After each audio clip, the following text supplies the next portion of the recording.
আসসালামু আলাইকুম। মোহাম্মদ ইফতেখার স্বাগত জানাচ্ছি এনটিভির দুপুরের খবরে। ক্রাউন সিমেন্ট শিরোনাম দেখছিলেন, এবার পুরো খবর। দর্শক, এই মুহূর্তে ঢাকা বিশ্ববিদ্যালয় ক্যাম্পাসে আছেন সিনিয়র করেসপন্ডেন্ট নিয়ামুল আজিজ সাদিক। সরাসরি যোগ দিচ্ছেন তিনি। সাদিক, ডাকসু নির্বাচনের হল ভিত্তিক ভোটের ফলাফল নিয়ে সাধারণ শিক্ষার্থীরা কি বলছেন?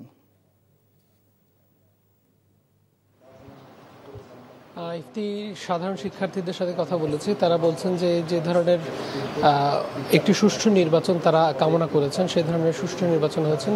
পাল্টাপাল্টি নানা ধরনের অভিযোগ আছে, বিভিন্ন ধরনের কারচুপির অভিযোগ গতকালকে ছিল, কিন্তু সত্যিকার অর্থে যে মারামারি কিংবা দাঙ্গা হাঙ্গামা অথবা ভোটে ব্যালট স্টাফিং সহ বিভিন্ন যেই অভিযোগগুলো সবসময় থাকে, সেটি না হওয়ার কারণে তারা একটি শান্তিপূর্ণ সুষ্ঠু একটি ভোট দেখতে পেরেছেন, যেটি তাদের অনেক দিনের আকাঙ্ক্ষা ছিল। আর তাদের মধ্যে অনেকে বলেছেন তারা আসলে ভোট দিতে পারেননি, দীর্ঘদিন সেটি তারা এই প্রথমবারের মতো দিয়েছেন এবং তারা বেশ আনন্দিত, উচ্ছ্বসিত।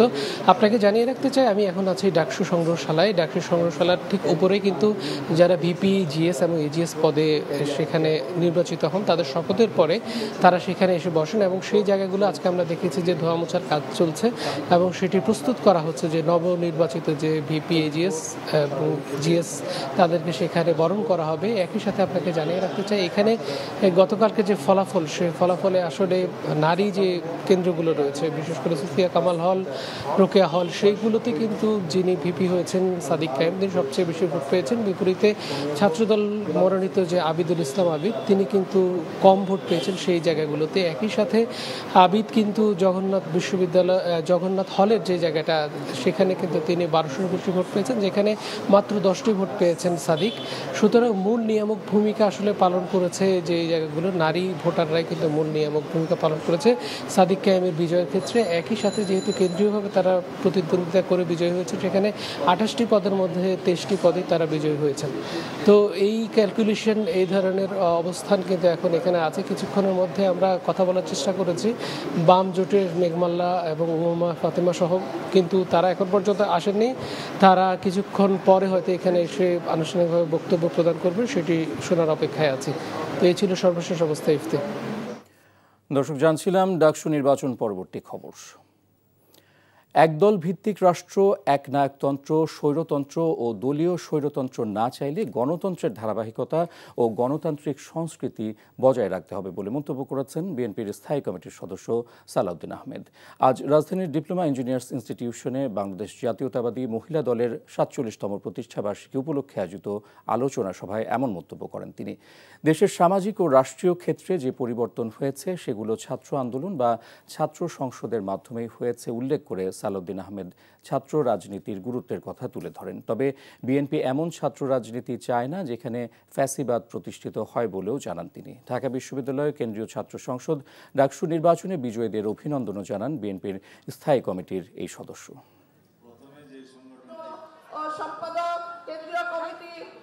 সহনশীলতা, সহমর্মিতার মধ্য দিয়ে আমরা পরস্পর রাজনৈতিক দলসমূহের মধ্যে আমরা প্রতিযোগিতা করব, রাজনীতির চর্চা করব। যদি আমরা ফ্যাসিবাদের পুনরুত্থান না চাই, ব্যক্তি স্বৈরতান্ত্রিক পদ্ধতি অথবা দলীয় স্বৈরতান্ত্রিক পদ্ধতির উত্থান না চাই, সংসদীয় একনায়কতন্ত্র না চাই এবং একদলীয় রাষ্ট্র ব্যবস্থা কামনা না করি, তাহলে আমাদেরকে নতুন গণতান্ত্রিক রাজনৈতিক সংস্কৃতির ধারাবাহিকতা বজায় রাখতে হবে। জুলাই আগস্ট হত্যায় শেখ হাসিনা সহ 3 জনের বিরুদ্ধে আগামী সোমবার আন্তর্জাতিক অপরাধ ট্রাইব্যুনালে রাষ্ট্রপক্ষে সাক্ষ্য দেবেন আমার দেশ পত্রিকার সম্পাদক মাহমুদুর রহমান এবং এনসিপির আহ্বায়ক ও জুলাই যোদ্ধা নাহিদ ইসলাম। গণমাধ্যমকে আজ এই তথ্য জানান প্রসিকিউটর গাজী MH তামিম। গুরুত্বপূর্ণ এই 2 সাক্ষীর আজ সাক্ষ্য দেওয়ার কথা থাকলেও ব্যক্তিগত সীমাবদ্ধতায় তারা হাজির হতে পারেননি, তাই রাষ্ট্রপক্ষের সময় আবেদন মঞ্জুর করে পরবর্তী দিন ধার্য করে ট্রাইব্যুনাল। প্রসিকিউটর তামিম আরও জানান, চলতি মাসের মধ্যেই এ মামলার সাক্ষ্য গ্রহণ শেষ করার প্রস্তুতি রাষ্ট্রপক্ষের রয়েছে। বিশেষ করে যিনি এই আন্দোলনের একদম প্রথম সারির নেতা ছিলেন, যার নেতৃত্বে প্রত্যেকটি কর্মসূচি ঘোষিত হয়েছিল, কেন উনি এই ধরনের পদক্ষেপ নিয়েছিলেন, কি কি সমস্যার সম্মুখীন উনি হয়েছেন, কি কি পদক্ষেপ উনি নিতে গিয়ে বাধার সম্মুখীন হয়েছে, এগুলোর বর্ণনা দিবেন এবং এটাই এই মামলার অন্যতম গুরুত্বপূর্ণ সাক্ষী, যেটাকে আমরা বলি স্টার উইটনেস হিসাবে বিবেচিত। প্রসিকিউশন এই মাসের মধ্যেই সাক্ষী সমাপ্ত করার জন্য প্রস্তুত আছে। দর্শক, জাহাঙ্গীরনগর বিশ্ববিদ্যালয়ে আছেন আমাদের স্টাফ করেসপন্ডেন্ট শফি মাহমুদ সাগর। সাগর, কাল তো জাকসু নির্বাচনের ভোট গ্রহণ প্রস্তুতি কেমন দেখছেন?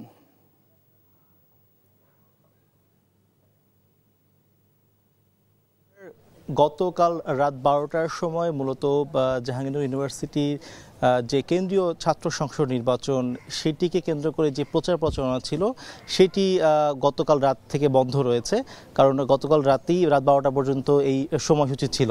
তো সেই হিসেবে আজকে আমরা এসে দেখেছি যে সেই অর্থে আসলে তেমন একটা চাঞ্চল্য নেই, কারণ প্রার্থীরা আজকে কোনো ধরনের প্রচারণায় অংশ নিতে পারছেন না। সেটি করলে তারা নিয়মনীতি লঙ্ঘন করবেন এবং সেক্ষেত্রে প্রশাসন তাদের বিরুদ্ধে ব্যবস্থা নেবে। আমরা প্রশাসন এবং একই সাথে যে সকল প্রার্থী রয়েছে তাদের সঙ্গে কথা বলেছি এবং সেখান থেকে তারা যেটি জানিয়েছেন যে প্রার্থীদের কাছ থেকে বেশ কিছু অভিযোগ এখনও রয়ে গিয়েছে। তার মধ্যে একটি হচ্ছে যে পর্যাপ্ত সময় থাকা সত্ত্বেও যে কাজগুলো আগে থেকেই করা দরকার ছিল, প্রশাসনিক যে সকল কাজগুলো করা দরকার সেগুলো তারা করতে পারেনি। তার মধ্যে অন্যতম হচ্ছে যে প্রার্থীদের ডোপ টেস্ট, এবং সেই ডোপ টেস্টের মধ্য দিয়ে প্রার্থীদের মাঝে যারা মাদকাসক্ত রয়েছেন বা মাদক সেবন করে থাকেন তাদেরকে বাদ দেওয়ার প্রক্রিয়ার ব্যাপার ছিল। কিন্তু আগামীকাল নির্বাচন, এখন পর্যন্ত সকল প্রার্থীর ডোপ টেস্ট করা হয়নি। একই সাথে সেই ডোপ টেস্টের রেজাল্টটিও কিন্তু এখনও আসেনি। অর্থাৎ সেক্ষেত্রে আসলে সেই ডোপ টেস্টের পরে রেজাল্ট পাওয়া গেল আসলে কতটুকু সে কার্যকর হবে সেটি নিয়ে প্রশ্ন থেকেই যাচ্ছে, যেটি নিয়ে অভিযোগ করেছেন প্রার্থীরা। একই সাথে তারা বলেছেন যে এই নির্বাচনকে কেন্দ্র করে এখনও ক্যাম্পাসে অনেক অছাত্র এবং অবৈধ ছাত্র বা ব্যক্তিরা তারা অবস্থান করছেন, যেটি নিয়েও প্রশাসনিক তেমন কোনো উদ্যোগ নেওয়া হয়নি বলে তাদের অভিযোগ রয়েছে। অন্যদিকে প্রশাসন থেকে বলা হয়েছে যে আগামীকাল এই জাকসু নির্বাচনকে ঘিরে ইতোমধ্যে যত ধরনের প্রস্তুতি নেওয়া সম্ভব সব কিছু তারা নিয়েছেন। একই সাথে তারা বিজিবি মোতায়েনের জন্য অনুরোধ জানিয়েছেন। আগামীকাল এই নির্বাচন কেন্দ্র করে প্রায় 1200-র মতো আইন শৃঙ্খলা সদস্য তারা থাকবেন এবং যদি কোনো ধরনের পরিস্থিতি খারাপের দিকে যায় সেই ব্যাপারেও তারা সতর্ক অবস্থায় আছেন। তো এই ছিল জাকসু নিয়ে জাহাঙ্গীরনগর ইউনিভার্সিটি থেকে সর্বশেষ। ইফতেখার। দর্শক, জানছিলাম জাকসু নির্বাচনের প্রস্তুতির খবর। মজুরি বৃদ্ধি, অবসরপ্রাপ্ত শ্রমিকদের আমৃত্যু সম্মানী ভাতা প্রদান সহ 8 দফা দাবিতে মানববন্ধন করেছে চট্টগ্রাম বন্দরের বার্থ ও টার্মিনাল অপারেটর্স মার্চেন্ট শ্রমিক ঐক্য পরিষদ। দুপুরে বন্দর ভবনের সামনে এই কর্মসূচি পালন করা হয়। এ সময় চট্টগ্রাম বন্দরের বার্থ ও টার্মিনাল অপারেটর্স মার্চেন্ট শ্রমিক ঐক্য পরিষদের আহ্বায়ক আবুল কালাম ও সদস্য সচিব আরিফুল ইসলাম বক্তব্য রাখেন। এ সময় তারা শ্রমিকদের পরিচয়পত্র থেকে মালিকের নাম প্রত্যাহারের দাবি জানান। বলেন, শ্রমিকদের বুকিং ও মজুরি বন্দর কর্তৃপক্ষের মাধ্যমে পরিশোধ করতে হবে।